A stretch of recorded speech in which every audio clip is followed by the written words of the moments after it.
One way to look at rhetoric is that it is both an art and a science. That's what Aristotle says.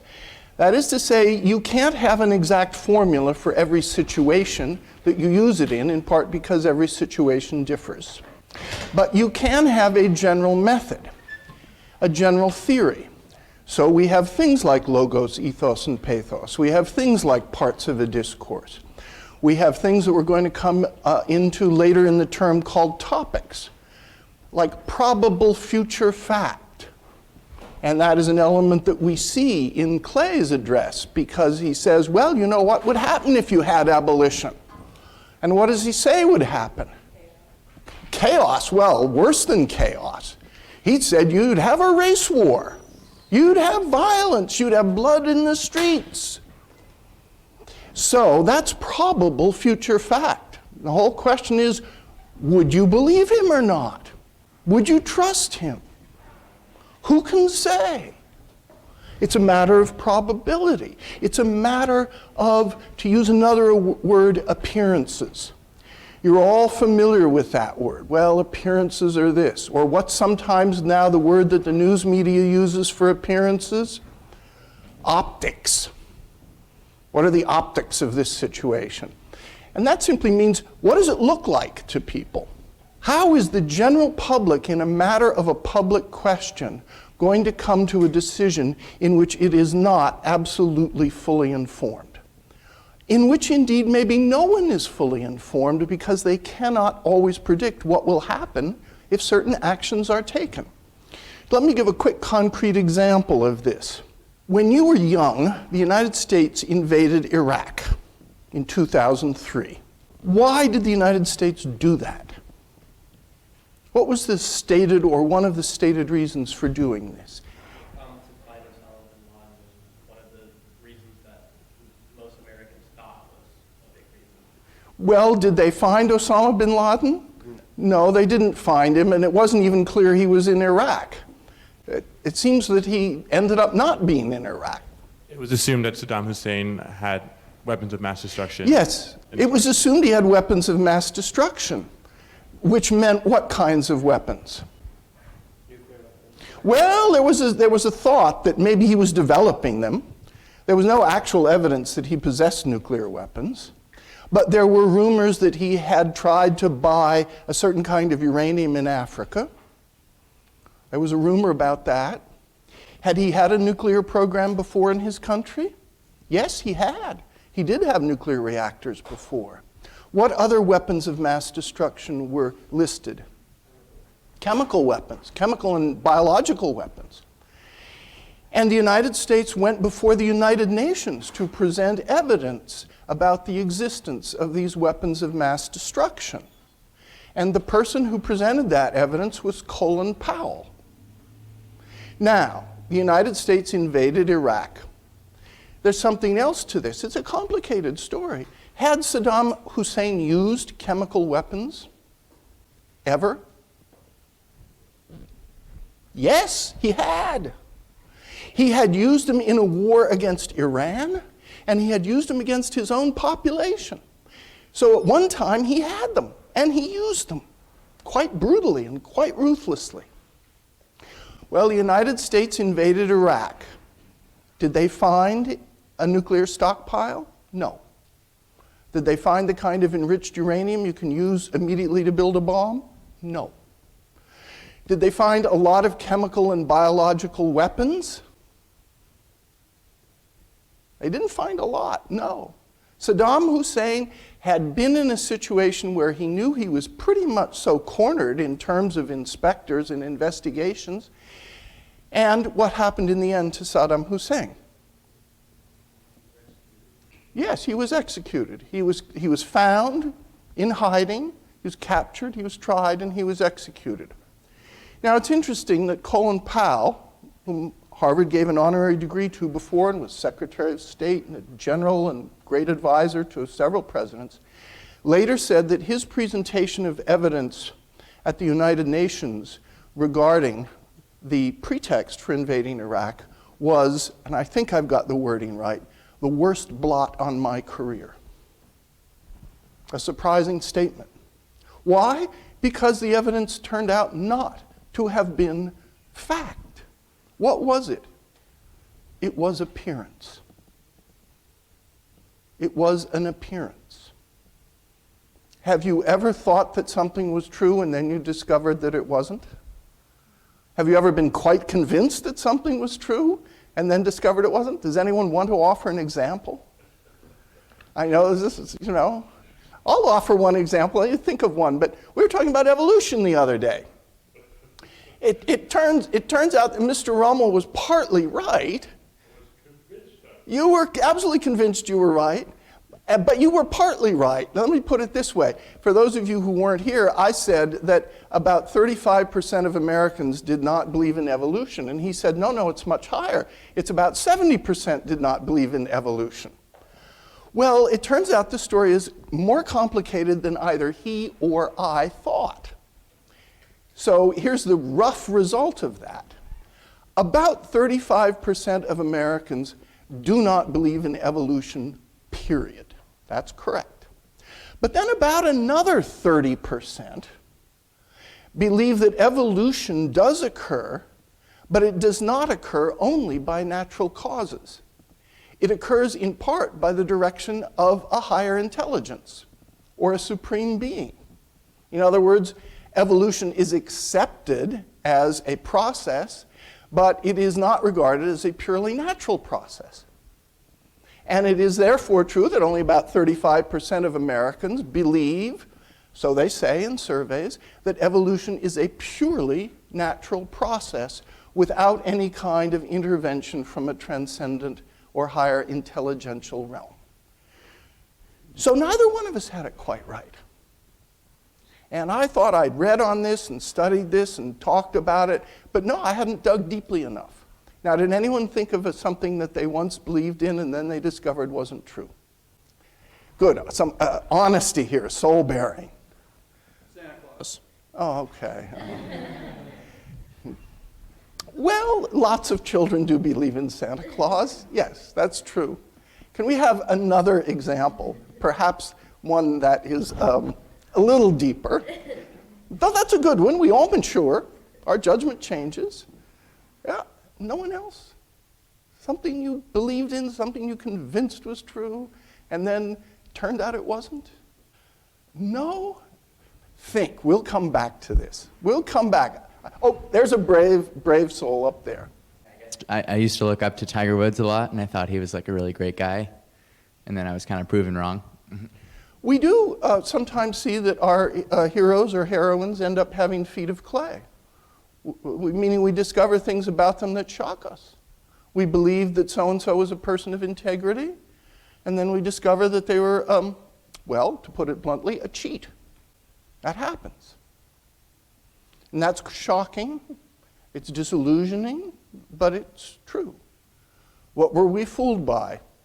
Appearances, statements, publicity, the opinions of many other people, public word of mouth? Yes. So, rhetoric is both an art and a science that addresses appearances and probability. And it attempts at its best to do so in a way which engages logic or dialectical thinking, question and answer, public discourse, dissent, disagreement, the give and take of debate. Rhetoric is involved in all of that. And it also attempts to engage these questions at its best with an ethical or moral background. But in doing so, it's always facing the world of probability and appearances. And it's generally facing an audience that is homogeneous or heterogeneous. If you're addressing large public issues, do you have a homogeneous audience or a heterogeneous audience? Heterogeneous, yeah, it's different kinds of people, different backgrounds. And particularly in a deliberative democracy, you have everyone capable of having a voice. And in a very large country with many different backgrounds in it, many different regions, sections, groups of people, cultures, ethnicities, you have an even more complicated situation where you have a highly heterogeneous audience. And each one of those audiences has a history to it. And each one of them have perceptions that are arguably different to some degree. To some degree. How are you going to get agreement and action from that? In other words, how are you going to turn even part of that audience into a morally responsible agent that is going to do something to make things better? That is a real challenge. Can you do it by pure logic, do you think? That would be hard. It's been tried. Can you do it by just saying, well, this is a common sense solution? You hear that all the time. This is a common sense solution. This is a common sense candidate. When you hear that, does that immediately persuade you that, no, it's a mere claim? Common sense sounds nice. We all would like to believe that we're commonsensical, but it's simply a label that is often placed on a rather complex set of values. We bring up that word value. We are talking about values and the fact that people differ in their values and their beliefs, and that many of the people do not have a highly technical background, yet they're going to have a voice in the decision. And should they? In many cases, I would say yes. Otherwise, you're going to turn all governance and policy over to people who are nothing but technocrats. Is technical knowledge important? Yes, of course it's important. Do you want to call in experts? Yes. Do you always trust them? I'm not so sure. In court situations, very often, you have the defendant will hire an expert. So what will the plaintiff do? Hire an expert, yes. And you have a battle of the experts. Do they agree? Often not. And it then is up to the jury to weigh all of the evidence, to judge it, and to decide where the preponderance of evidence rests in a civil case or in a criminal case if it has been proven beyond a reasonable doubt. Now that's quite a phrase, too, a reasonable doubt. In a recent trial in the US, the jury sent back a question to the judge, and the question was, what is a reasonable doubt? What would you answer? I'll tell you what the judge answered. What would you answer? You have to prove a criminal case beyond a reasonable doubt. What is a reasonable doubt? Anyone here ever sit on a jury? You will sometime, I hope you will. It's an important thing to do.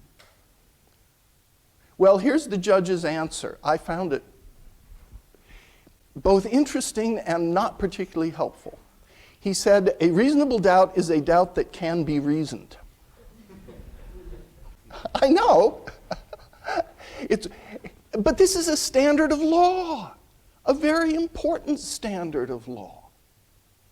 Our whole criminal justice system, to some degree, depends on a jury judging whether something is proved beyond a reasonable doubt. Moreover, they have to agree on it, all of them.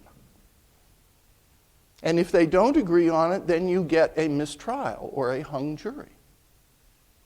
And then the prosecution has to decide whether they're going to retry the case or not. So, one more thing about rhetoric in a general conceptual way. We talked about this before, so I'll only say a word or two about it now. It's aesthetic. It is designed to have a certain shape that pulls you in, and when you hear someone or read something, it gives you a certain satisfaction, a certain sense that there's been a completeness, a certain degree of maybe even acceptance to it. And that aesthetic quality attracts you and satisfies you. And so there is something about rhetoric that involves both technical knowledge, ethical knowledge, and also aesthetic shape and composition. So let's take a look now at this speech on slavery and abolition, Richmond, Indiana, October 1, 1842. Henry Clay goes to Richmond, Indiana that fall. And what is the situation? What has he been presented with? A petition to emancipate his slaves. Yes, that's right. That's what he's just been presented with. And he says, I hope that Mr. Mendenhall may be treated with the greatest forbearance and respect. Mendenhall has been part of the people delivering the petition. I assure my fellow citizens here collected that the presentation of the petition has not occasioned the slightest pang nor excited one solitary disagreeable emotion. If it were to be presented to me, I prefer that it should be done in the face of this vast assemblage. I think I can give it such an answer as becomes me and the subject which it treats. At all events, I entreat and beseech my fellow citizens, for their sake, for my country's sake, for my sake, to offer no disrespect, no indignity, no violence in word or deed to Mr. Mendenhall. What kind of an introduction is that? That's an interesting introduction. He's saying, I'm really glad that this petition was presented in front of all of you.